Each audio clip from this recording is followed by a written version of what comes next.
Hello, hello, hello, ladies and gentlemen. If you don't know who I am, my name is Shook. Make videos for NBA, make videos, well, not for NFL anymore since the season's over, but all these videos that get posted on the subreddit right here. I make updates with all the news that comes out throughout the day. Anything you need, this will be linked down below. You can ask me questions about the slate, always reply to you. People talk strategy here. I mean, people post other content on this Reddit, so like it's a really, really solid place. So that'll be linked down below. And if you ever need to get a hold of me privately, you can get a hold of me on Reddit or Jesus, Twitter. Right here is my Twitter. So, actually, last night I ended up having a good night, even though I said I was probably gonna have a bad night. I nuked Showdown. I was 1 point off the optimal in the main GPP, so I ended up actually having a winning day yesterday. Tonight we'll see how it's going. I gotta get this video out, so I'll do a recap of my lineup in the next video, and I'll recap yesterday in the next video as well. But I can tell you my lineup. My lineup tonight was, what was it? Dejounte Murray, Bogdan Bogdanovic, Jeremy Sochan, Victor Wembanyama, Goga Batatse, Kawhi Leonard, Norman Powell, and Keontae George was my full lineup today. So we'll see how it ends. It's going to be close, I think. I think it's going to be pretty close here. All right, so Toronto, Indiana. I think this game looks pretty solid here. Looking at the matchups, looking at the price points. So last game, RJ Barrett, I believe, was out. That's why I'm trying to find the 22nd rotation here for Toronto. Oh no. That was the last game. Sorry.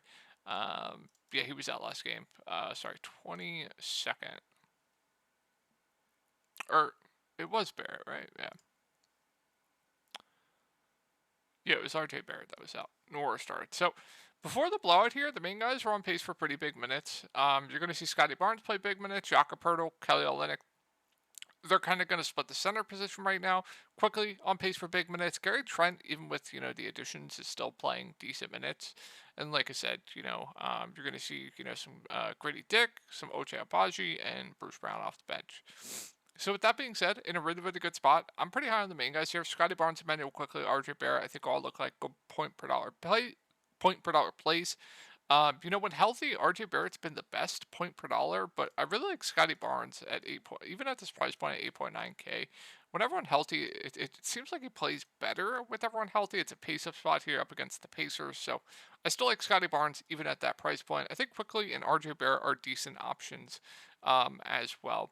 I would say Quickly has the higher floor. I would say with a similar ceiling to RJ Barrett, but RJ Barrett with the much lower floor, but a very, very high ceiling. But the good thing is Toronto's running a pretty tight rotation right now. So I think all three of the top three guys look decent here. And like I said, Jakob Poeltl, Kelly Olynyk, they're kind of splitting the center position right now. I prefer Kelly Olynyk between the two. I think he was still dealing with his injury here, but finally got up to 22 minutes in this game. So I think, if Kelly Olynyk's just going to play, a little bit less than Poeltl, I definitely prefer the price point on Kelly Olynyk. But Poeltl can still smash just because he's over fantasy point per minute guy. It's a good matchup going up against the Pacers. So I still have some interest in tournaments. I think Kelly Olynyk just looks a little bit better point per dollar. And I think Gary Trent's a reasonable value. We know the floor he has. We know the ceiling he has. She'll play decent minutes as well. This game was with RJ Barrett out. This game was with RJ Barrett in, but you guys know the drill. If he shoots poorly, he has this type of floor. So I don't mind Trent. Just know what you're getting into with him. I don't know if I get to anyone else here. Like Bruce will play decent minutes off the bench. I'm not going to play Nwora with RJ back.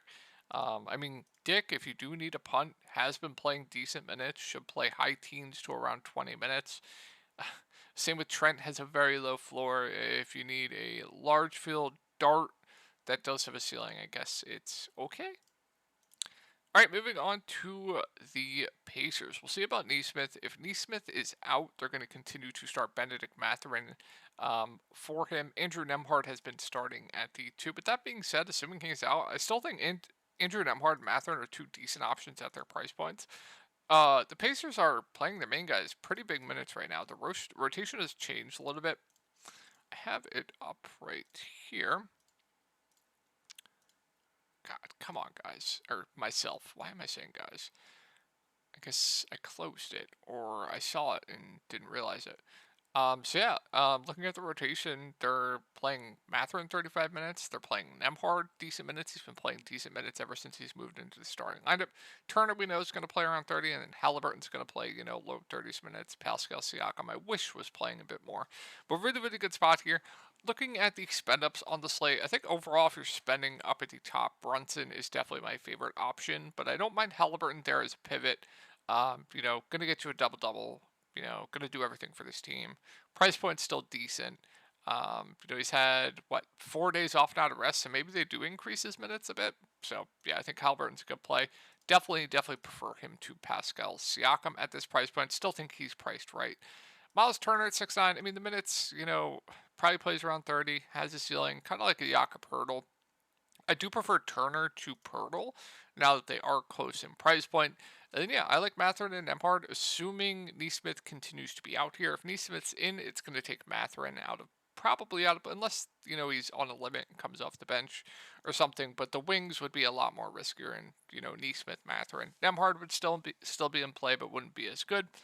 I don't know if I target anyone off the bench here. Don't play Isaiah Jackson. They have Jalen Smith back. He played today. That's why Isaiah Jackson was a DMP. Ben Shepherd got some run today, but I will not be going there. Let's move on to Detroit. So, I mean, good luck with this team. This team is just doing the most disgusting stuff. But one thing to note here is Marcus Sasser's out. Isaiah Stewart is out as well. So, that's not what I was looking for. Where's the rotation from the last game where Quentin Grimes played a decent amount? There it is.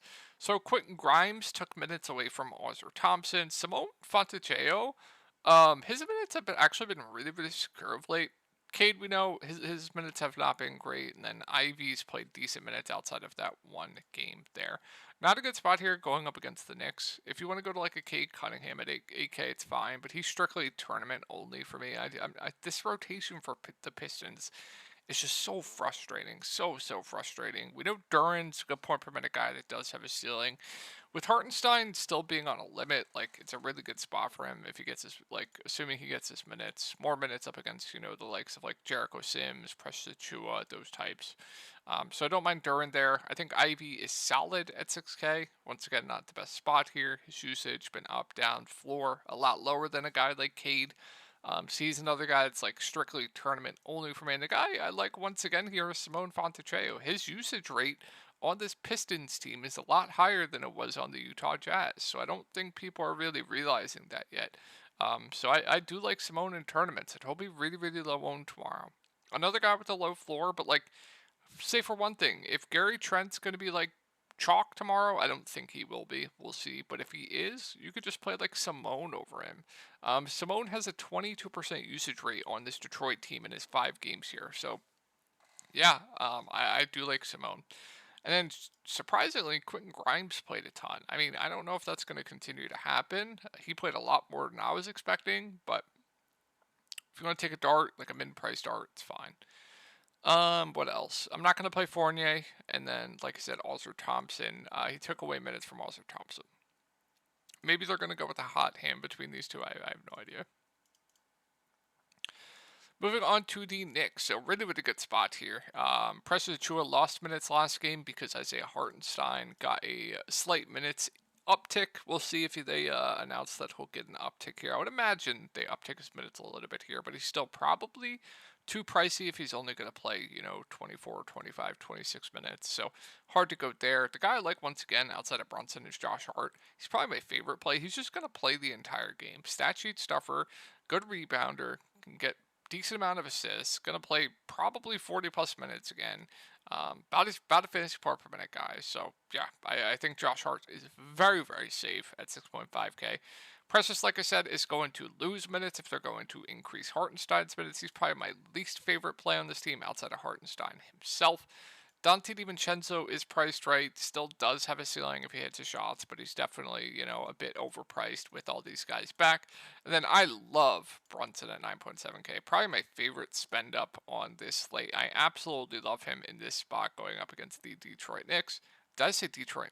Detroit Pistons. Definitely some blowout risk here. The Pistons are just god awful. Bojan not playing enough for me to go to him right now. Burks should see high teens minutes off the bench, priced right, probably a bit overpriced, and then I'm not going to touch the value there. Moving on to Brooklyn, so let's keep an eye on Ben Simmons here. That's pretty important. If he's out, I would assume Dennis Schroeder would start. He's the guy that got the bump last game after Ben Simmons went down. If that's the case, I do like Dennis Schroeder at 4.5K. And you're probably going to see a bit more run for a guy like Dennis Smith Jr. He would be in play for GPPs, but I would prefer Dennis Schroeder, assuming he starts. And then as far as the rotation goes with these main guys, let me just close. Nope, that's Memphis. Can't close that. They're doing like hockey subs. But the main guys are on pace for more minutes than when Vaughn was the coach. Cam Thomas has consistently played over 30 minutes. Mikal Bridges has played 35, on pace for 35 minutes, back-to-back games here. Cam Johnson, not in the starting lineup, hasn't played much. Dorian Finney-Smith, 2 games ago, he barely played. Last game, he played 30 minutes. And then Claxton has consistently played over 30 minutes. So, really good spot here. I think Claxton is a really good center play. I would rather play him over Hartenstein. I'd rather play him over Pirtle. Him between Miles Turner is definitely close. I like the ceiling on Cam Thomas, especially with the minutes being there. Like his minutes, he's been on pace for huge minutes back-to-back games. So I think Cam Thomas is intriguing for tournaments, and then Mikal Bridges I like quite a bit at 7.2K. Playing huge minutes. Him, Cam Thomas, they're 2 go-to guys. Good defender, can get steals. So, yeah, I really like Mikal there at 7.2K. And then, assuming Schroeder starts, I really like Schroeder. If Ben Simmons is in, I'm not going to touch the value here. Ben Simmons himself, he's on the limits. Hard to go there. And I don't think I'm getting to much else there for Brooklyn. Moving on to Memphis. Let me close some of these. Excuse me, guys. Looking at Memphis's rotation, we saw Goodwin was a DNP. They went with Zaire in the starting lineup, and they went back to Luke Kennard. Luke Kennard played 25 minutes. Jaren Jackson Jr. played low 30s. Vince, we know, is going to play big minutes. Zaire played 30 minutes, and then Santi Aldama, his minutes have been on a bit of a downtrend of late. All right, with that being said, I think Jaren, I like his ceiling in GPPs. You know, he has this type of upside, stock upside as well. As long as he stays out of foul trouble, she'll play over 30 minutes. So, like Jaren there, has nice eligibility as well, of course. Vince Williams, I still think is a decent play. I would kind of put him in that same category as like a Josh Hart. Going to play huge minutes. He's stuffing the stat sheet, doing everything for this team. So those 2 guys are kind of similar for me. I still think he's decent at that price point. Not a standout play, but like decent. And then the value, if Zaire starts again, I think he's decent to okay. Played 30 minutes last game, and then Luke Kennard, I think is solid at 4.6K as well. Played 26 minutes, had a bit of a floor outcome though. GG has the ceiling off the bench. Goodwin signed a 2-way contract. We'll see, but yeah, I think my favorite play is the main guys here, Jaren, Vince, and then just the price points are up. But yeah, like Zaire, Kennard's playable, right? We'll go over Miami last. We'll go over Miami now, actually. It's impossible to say right now. Obviously, Butler got suspended. I believe Jovic got suspended. Josh Richardson has been injured. And then Harrow and Rozier are questionable. Now, it's tough to say right now because I don't know what they're going to do with the starting line if both Harrow and Rozier are out. They just won't have any point guards. They could start like Jamie at the point, I guess. They could go they signed DeLon Wright, but he hasn't been playing much. I guess there's a couple ways they could go about it, but if both Harrow and Rozier are out, I would assume Jamie will play some point. And then we'll see what they do with the starting lineup. Like DeLon's probably gonna have to play. Bam Adebayo, I love. If all these guys are out, he would just be their go-to guy and absolutely have to do everything. I would absolutely love Bam Adebayo there. Jamie, like I said, would have to play a ton, but really like him. Duncan would be decent, low floor but high ceiling. He'd have to chuck when he's out there. And then with Jovic out, they started him last game. We're just gonna have to see what they do with the starting lineup there. I would assume with Butler out, they just move one of if Harrow is in, they just move one of Jamie or Duncan in the starting lineup, but they kind of Jamie off the bench right now. So it's kind of tough to say right now, but we're definitely gonna have some solid plays here if both of them are out. And then if Harrow's in and Rozier's out, I do like Harrow a lot, 7-5, and then I still like Bam. And then we'll see what they do with starting lineup. Like I said, Jovic is out, so you're probably going to see a bit more Highsmith, more Jamie. Butler's out, etc. So it's tough to say right now. I'm sure we'll get some. Miami, they usually do their injury reports pretty early in the day, so I'm sure we'll get that news before lock or something. Moving on to Sacramento, so they're playing right now. I think Sabonis, if you're not playing Brunson, is a decent option. I definitely do still prefer Brunson. Fox at 8-3, I think seems priced right. We'll see, like I said, who's available on the Miami side of things. Completely different defense when their whole team isn't available. 8.3K makes him look good. And then I like Malik Monk once again. He's been consistently playing around 30 minutes. Really good point per minute guy off the bench. I still think he's too cheap if he's going to continue to see around 30 minutes. And then, with the wings, they're going to go with the hot hand between like Keegan, Kevin Huerter, Harrison Barnes. I would say Keegan's probably my favorite between the three. He seems like the safest, and then Kevin Huerter probably the riskiest between the three, but another guy with a ceiling that I don't mind at all. Trey Lyles, and I think we'll have better value there. But yeah, keep it on the Miami news. If they're both out, they're not going to have any ball handlers. Like, I would assume DeLon and Jamie would kind of split that duty. And then if everyone's out, they might have to play some Kevin Love at the 4. I'd actually be very, very intrigued by Kevin Love as well, because he's been getting just backup 5 run. So if everyone's out, they might play some Kevin Love at the 4. So I think Kevin Love is actually very, very intriguing if everyone's out here. Forgot to mention that when I was going over Miami. So that could be a play that I definitely do like in tournaments tomorrow. All right, that's going to wrap it up for the video. Hope you guys had a great night, and I will talk to you guys in the next video.